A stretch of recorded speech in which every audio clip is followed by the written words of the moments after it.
So which part of the selection process is now the most vulnerable to AI-based cheating?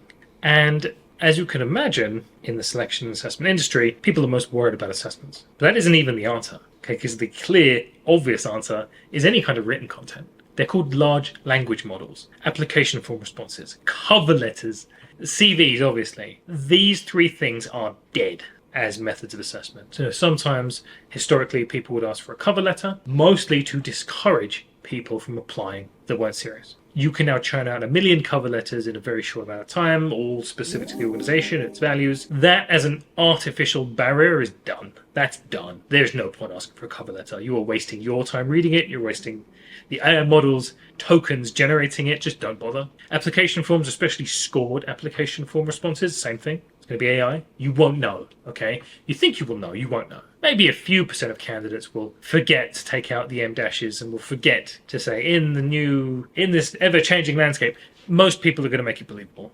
Almost everyone will at least curate using AI. That is finished. And CVs were perhaps the worst of them all, in that now you're definitely collecting any meaningful qualifying questions with an applicant tracking system. You don't need a CV, you never needed a CV, and now ChatGPT has written it. Even worse, an AI may be screening it. It's a farce, you can give up on that.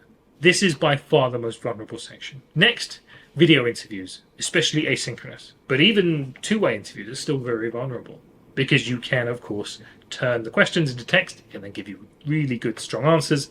You read them. Happens a lot. And unless the candidate is literally just zoning out, looking at a screen, you won't know. Again, large language models. Written language, spoken language, the most vulnerable. Moving on from that, the next most vulnerable thing would be assessments, but it depends on the kind. Skills tests the most vulnerable. Hard practical skills, software skills, for example, where the answer is known. Okay, where you look up, how do you do some sort of function in Excel? The answer is known. You can just look it up. Doesn't even have to think about it. No reasoning whatsoever. Looks the answer up.